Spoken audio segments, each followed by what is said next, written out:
বিসমিল্লাহির রহমানির রহিম। পদার্থবিজ্ঞান এর বিশেষ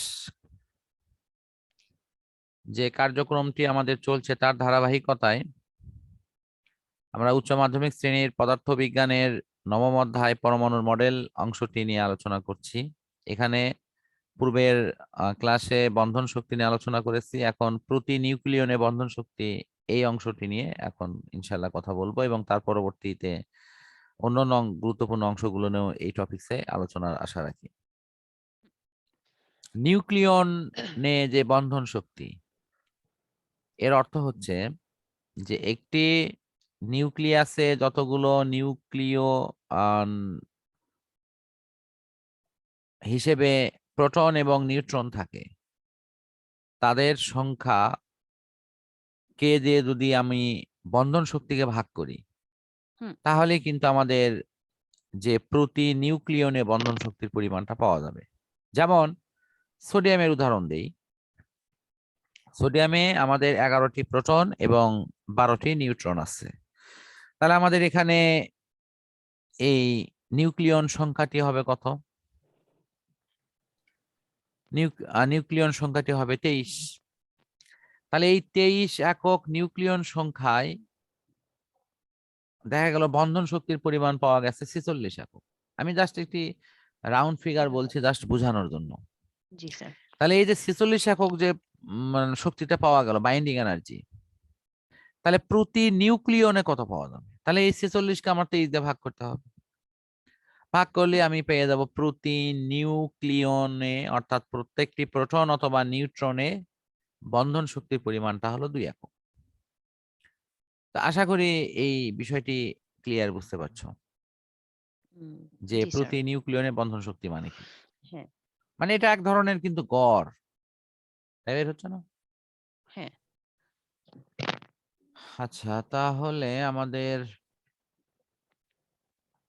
এখানে প্রতি নিউক্লিয়নে বন্ধন শক্তি বনাম ভর সংখ্যার একটা রিলেশন দেয়া আছে। ভর সংখ্যা বৃদ্ধির সাথে সাথে বন্ধন শক্তি বৃদ্ধি পায়, বাট একটা নির্দিষ্ট সময়ে গিয়ে এটা কিন্তু হ্রাস পায়। তারপরে কিন্তু এটি তোমার দেখো নিচ দিকে নেমে আসতেছে, এটি কিন্তু আস্তে আস্তে কমে যায় এবং একটা পর্যায়ে গিয়ে আরো কমে যায়। এই বিষয়টা আমাদের কিন্তু খেয়াল রাখতে হবে। আর এখান থেকে কিন্তু আমরা এই যে বিটা ক্ষয় যেটা আমরা বলছি যে তেজস্ক্রিয় যে বিষয়টি, এটা কিন্তু এখানে চলে আসে। যেমন দেখো পারমাণবিক ভর যত বৃদ্ধি পায় তার কিন্তু তেজস্ক্রিয় হওয়ার প্রবণতাটা তত বৃদ্ধি পায়। সেটা অস্থায়ী একটা পরমাণুর ন্যায় আচরণ করে, তাই করে না? এরপরে হলো তোমার প্যাকিং ভগ্নাংশ। প্যাকিং ভগ্নাংশ এর প্রথম পরিচয় হলো এটি একটি অনুপাত। প্রথম প্রশ্ন হলো কার অনুপাত?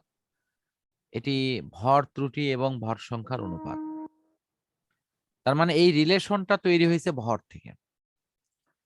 তাহলে আমরা এই বিষয়টির উপর একটু আলোচনা করার চেষ্টা করি। সেটি হলো যে কোনো নিউক্লিয়াসের আইসোটপিক ভর প্রকৃতপক্ষে পূর্ণ সংখ্যার কাছাকাছি হতে দেখা যায়। পূর্ণ সংখ্যা হতে নিউক্লিয়াসের ভর কিছুটা বিচ্যুত হতে দেখা যায়।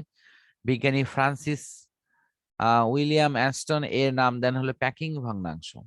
প্রতি একক নিউক্লিয়নে ভর ত্রুটিকে প্যাকিং ভগ্নাংশ বলা হয়। কোন নিউক্লিয়াসের ভর ত্রুটি এবং ভর সংখ্যার যে অনুপাত সেখান থেকে এই প্যাকিংটা বের করা হয়েছে। আসলে প্রথম যে লাইনটা দেওয়া আছে যে আইসোটপিক ভর প্রকৃত ভর সংখ্যার পূর্ণ সংখ্যার কাছাকাছি হতে দেখা যায়, এই কথাটা এই লাইনটি কি? আমি উদাহরণ হিসেবে তোমার হলো দিচ্ছি হলো ক্লোরিনকে। এই উদাহরণটা তোমার বইয়েতেই আছে। ক্লোরিনের কিন্তু কিছু আইসোটোপের ভর হলো তোমার 35, 75%, আর বাকি 25% আইসোটোপের ভর হলো তোমার 37। তাহলে এগুলো তো তোমার পূর্ণ সংখ্যা, কিন্তু যখন আমি ওটাকে সার্বিক গড় মান বের করছি তখন কি 35.5 হচ্ছে না?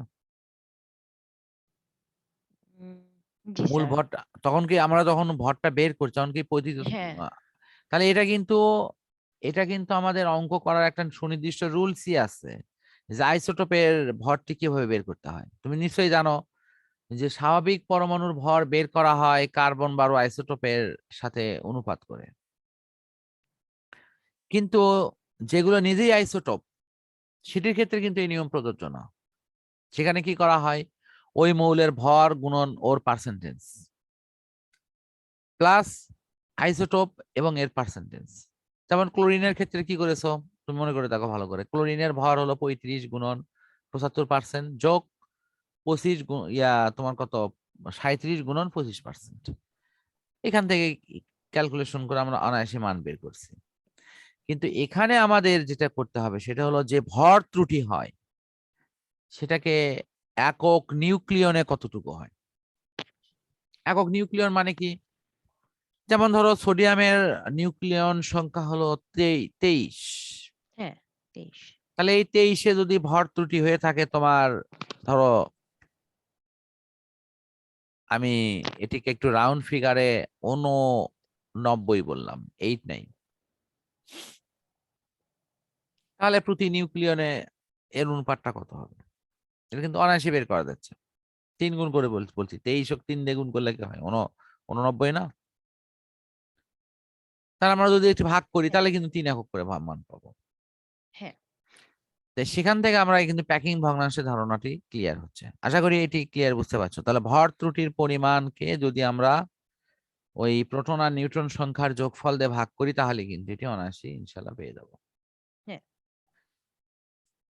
আচ্ছা, এখন আমাদের দেখতে হবে হলো নিউক্লিয়ার বিক্রিয়া, নিউক্লিয়ার রিয়াকশন। দেখো আমাদের ক্ষুদ্র ক্ষুদ্র নিউক্লিয়াস গুলো যুক্ত হয়ে বড় নিউক্লিয়াসে পরিণত হবে, অথবা বড় নিউক্লিয়াস গুলো বিক্রিয়া করে ক্ষুদ্র নিউক্লিয়াসে পরিণত হবে। তো বড় নিউক্লিয়াস গুলো ভেঙে গিয়ে ক্ষুদ্র নিউক্লিয়াস হওয়ার বিক্রিয়াটি সম্পর্কে আমরা সবচেয়ে বেশি জানি, সেটি হলো পারমাণবিক বোমায় যে বিক্রিয়াটি সংঘটিত হয়। সেটা কি রকম,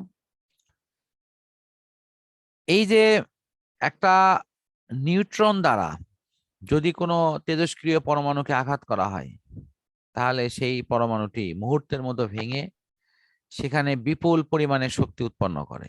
যে শক্তির একটা ভয়াবহ বিস্ফোরণের রূপটাই হলো তোমার পারমাণবিক বোমার একটা ভয়াবহতা বিষয়ে আমাদের ধারণা দেয়।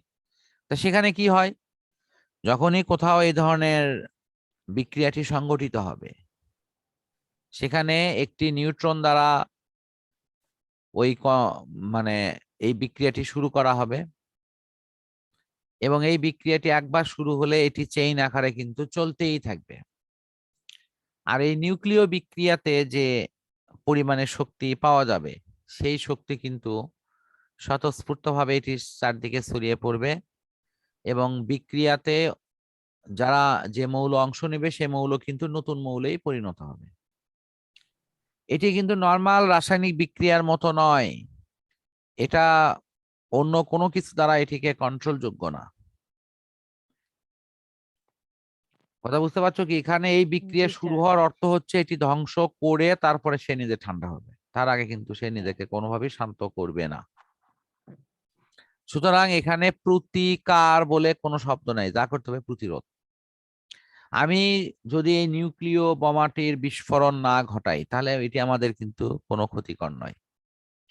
তাহলে আমাদের যেতে হবে তা হলো এই পারমাণবিক শক্তির শান্তিপূর্ণ ব্যবহারের পথটি খুঁজতে হবে, যে সেখানে একটা খুবই খুবই গুরুত্বপূর্ণ শক্তি আছে যেটি আমাদের পরবর্তীতে বিকল্প উৎস হিসেবে কাজ করবে, বাট এটির যে নিরাপত্তা এবং এটির যে বিপদ সেটি সম্পর্কে কিন্তু আমাদের সচেতন হতে হবে। হ্যাঁ কারণ প্রত্যেকটি পারমাণবিক প্রকল্পে, সেটা তোমার বিশেষ করে এই নিউক্লিয়ার এনার্জিতে দেখা যায় প্রকল্পে, যে আলফা বিটা গামা রশ্মিগুলো নিঃসরণ হয়ে যাতে সেই এলাকার পরিবেশকে দূষিত না করে, কারখানার পরিবেশটি দূষিত না হয়, জনস্বাস্থ্য এবং ইয়ের জন্য ক্ষতিকর না হয়, সে ব্যাপারে কিন্তু প্রয়োজনীয় প্রোটেকশন নিতে হবে। এখন আমরা দেখব হলো যে এই নিউক্লিয়ার সমীকরণটি কিভাবে লিখবো। তো নিউক্লিয়ার সমীকরণে আমরা দুইটা রূপ দেখবো, একটি হলো তোমার নিউক্লিয়ার ফিশন যেটিতে বলা হয় ভেঙে যাওয়া, আর একটি হলো নিউক্লিয়ার ফিউশন। আমি মনে হয় বানানটা লিখে দিলে ভালো হবে, এটা বানান তোমার জানা আছে না? জি স্যার, একটা হচ্ছে ফিশন FISSION আর একটা হচ্ছে ফিউশন বাংলাটাই লিখি। FUSION। ইয়েস, ও আচ্ছা, জি স্যার। ফিশন, বা কোনো কোনো বইয়ে ফিশানও লেখা আছে, ফিশান। আর আরেকটা কি, ফিউশন, জি রসউ, স্যার। এটাও ফিউশনও লেখা আছে, আবার ফিশানও লেখা আছে, এটা আকার দেওয়া আছে সেখানে। হ্যাঁ। দেখ, আমি আমি ফিউশন যেটা সেটাই লিখলাম, এই মোটামুটি। ফিউশনের বেলায় কি হয়, একটা নিউট্রন যা কি করে, একটা নিউক্লিয়াসকে আঘাত করে, ভেঙে সেটা কি করে, এরকম টুকরা টুকরা, কমপক্ষে দুইটা টুকরা হয়ে যায়, বা আরো একাধিক টুকরা হতে পারে, হওয়ার পরে সেখান থেকে আবার 3টে নিউট্রন বের হয়, তাই হয় না? সে জি স্যার। 3টা নিউট্রন দিয়ে আবার 3টা পরমাণু আঘাত করবে, সেখান থেকে 9টা হবে, 9 থেকে কত হবে, 27, 27 থেকে 81, এরকম মুহূর্তের মধ্যে তোমার শত শত নয়, হাজার হাজার নয়, লাখ লাখ পরমাণুগুলো কিন্তু ভেঙে যাবে এবং শক্তি তৈরি করবে। কথা বুঝতে পারছো কি? তো জি এই স্যার। বিক্রিয়াটি একবার শুরু করা হলে এটি কিন্তু আর চালিয়ে নেওয়ার জন্য সামনে থেকে কিছুই, কোনো শক্তি প্রয়োগ করতে হবে না, এটি চেইন অফ কমান্ড মেনে কিন্তু তার কার্যক্রমটি সম্পূর্ণ করবে, এই জন্য এটিকে চেইন বিক্রিয়া বলা হয়। বুঝতে পারছো কি? জি স্যার। আচ্ছা, ফাইন। এখন আমি ফিউশন বিক্রিয়া নিয়ে একটু ধারণা দেই। সেটি হলো, ফিউশন বিক্রিয়াতে সাধারণত ক্ষুদ্র ক্ষুদ্র নিউক্লিয়াস যুক্ত হয়ে বড় নিউক্লিয়াসে পরিণত হয়। তো ক্ষুদ্র নিউক্লিয়াস পৃথিবীর আছে যে ইয়ে থেকে, সেটি হলো তোমার হাইড্রোজেন। হাইড্রোজেন পরমাণুগুলো পরস্পর যুক্ত হলে যে পরমাণুটি তৈরি হয় সেটা হলো তোমার হিলিয়াম। হাইড্রোজেন গুলো যুক্ত হয়ে হিলিয়াম তৈরি হওয়ার এই প্রক্রিয়াকেই আমরা বলছি হলো ফিউশন। হ্যাঁ। ফিউশন বিক্রিয়াতে সাধারণত ফিশন বিক্রিয়ার তুলনায় কয়েক গুণ শক্তি বেশি তৈরি হয় এবং সেখানে যথেষ্ট পরিমাণে শক্তি নিঃসরণ হওয়ার যে রেকর্ডটি, সেটি কিন্তু আমাদের এই সূর্যের কেন্দ্রীয় ভাগে কিন্তু এটি আছে। সেখানে প্রতিনিয়ত হাইড্রোজেন গুলো হিলিয়ামে পরিণত হচ্ছে এবং সেখান থেকে প্রচুর শক্তি নির্গত হচ্ছে। আর যে শক্তির একটা খুবই খুবই ক্ষুদ্র অংশ কিন্তু আমরা ব্যবহার করছি, আর বাকিটি কিন্তু তোমার আমরা ব্যবহার করছি না বা করতে পারছি না। হুম। তো ঠিক আছে, আমার মনে হয় তোমার এই অংশতে আর কোনো প্রশ্ন আছে কিনা সেটা জানতে চাচ্ছি। এখানে এই টপিক গুলো দেখো, এই ছবি দেখো, এখানে এটা বুঝতেছো কিনা, তারপরে আমি এগুলো নিয়ে যদি কোনো প্রবলেম মনে হয় তাহলে আমি ইনশাল্লাহ বুঝাই দিচ্ছি।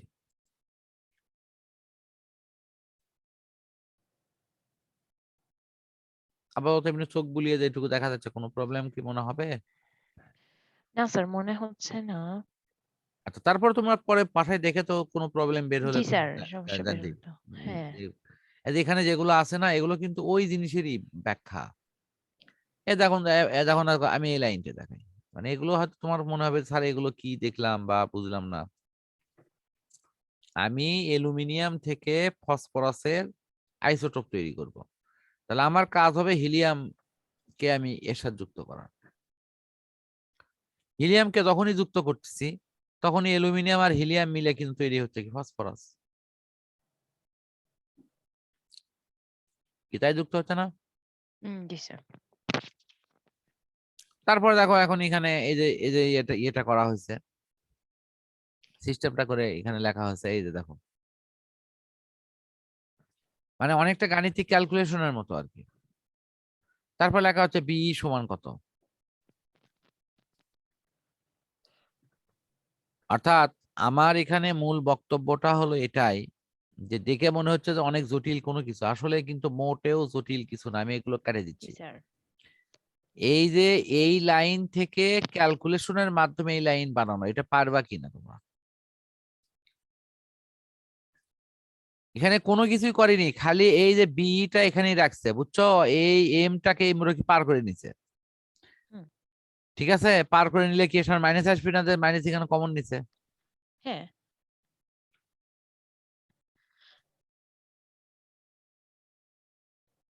কি বুঝতে পারছো কি এখন? জি স্যার। আচ্ছা, তাহলে বর্তমান ক্ষেত্রে এখানে যেটা উল্লেখ আছে দেখো, যে এই বিই সমান কত, আমাদের এই মানটা কিন্তু এই জায়গাতে দেওয়া আছে, এই যে দেখো, এই যে কিউ এর মান অপশন থেকে এই যে দেখেন, সেই মানটা এখানে শুধু শুধু লাস্ট লিখে দেখানো হয়েছে। তো তোমার এখানে যেহেতু মাইনাস মানটা আসছে আর ওখানে আগে থেকেই সূত্রে মাইনাস আছে, মাইনাস ছিলই, মাইনাস তাহলে মাইনাস মাইনাসে প্লাস। মাইনাসে প্লাস হলো। হুম। তো এখন এখান থেকে কি সিদ্ধান্ত আসতেছে? এখান থেকে সিদ্ধান্ত আসতেছে যে প্রক্রিয়াটি স্বতঃস্ফূর্ত হবে না। তো স্বতঃস্ফূর্ত না হলে আমাদের প্রয়োজনীয় যে এই যে বিক্রিয়াটি যেভাবে ঘটানোর কথা সেটি সংগঠিত হবে না, বিধায় আমাদের এই অপশনটি থেকে শক্তি অবমুক্তকরণের মাধ্যমে স্বতঃস্ফূর্তভাবে এই বিক্রিয়াটি তৈরি হতে পারে। হ্যাঁ। তো এখন পরে দেওয়া আছে হলো হিলিয়াম এর, দেখো হিলিয়াম নিউক্লিয়াসের ভর ত্রুটি এবং বন্ধন শক্তি, এই বিষয়টা নিয়ে এখানে একটা অঙ্ক আকারে দেওয়া আছে, আমার মনে হয় এগুলো দেখলেই পারবা, তারপরও আমি বলতেছি আর কি। এই যে হিলিয়াম নিউক্লিয়াসের প্রোটন সংখ্যা, তারপর এটা এখানকার সংখ্যা, এই প্রোটনের ভর, মোট ভর, হিলিয়ামের নিউক্লিয়াসের প্রকৃত ভর, এই যে মানগুলো আছে দেখো তো, খুব ভালো করে খেয়াল করো, এই মানগুলো কিন্তু আমাদের মুখস্থ। হ্যাঁ। কেন মুখস্থ? কারণ আমি তো প্রকৃত ভর কেজিতে বের করছি, হিলিয়ামের 4টা যেহেতু এখানে 4 দিয়ে গুণ করা আছে, এই পার্থক্য। তাহলে প্রোটনের যদি আপেক্ষিক ভর প্রকৃত ভর আমার আগে থেকেই মুখস্থ থাকে, হ্যাঁ। ঠিক অনুরূপ নিউটনের যদি থাকে, তাহলে আমাদের এই জাতীয় জিনিসটা আমি অনায়াসই পারবো না? জি স্যার। হ্যাঁ, এটি হলো মানে মূল কথা আর কি। তো এগুলো ধরে নিয়ে জাস্ট এখানে মান বসে দাও। ওই যে মনে পড়ে কি, ওই যে ডেল এর যে ইকুয়েশনে যেটা, এতে বসে দাও। তুমি ভালো করে দেখো ভর ত্রুটির এই ইকুয়েশনটা খুব ভালো বুঝতে পারছো কিনা, এই ভর ত্রুটি এটা যদি জি বুঝতে স্যার। না পারে থাকো, তাহলে এটি আমি আবার রিপিট বলে দিচ্ছি। ডেল এম ইজিক্যাল টু যে ইয়েগুলো দেওয়া আছে,